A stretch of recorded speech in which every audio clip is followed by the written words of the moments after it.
Hello everybody. Today I am going to show you how to add different backdrops in Scratch. First of all, choose two backdrops.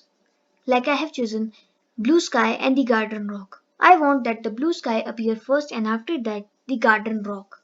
So go to quotes, then select when green flag clicked and then select wait for 1 or 2 seconds.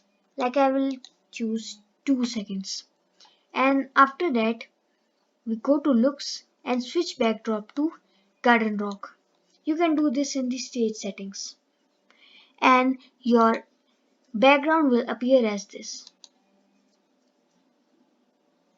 Here you can see our background has changed. Thank you for watching. For more scratch hacks, subscribe to my channel on YouTube and like this video. Thank you for watching and bye.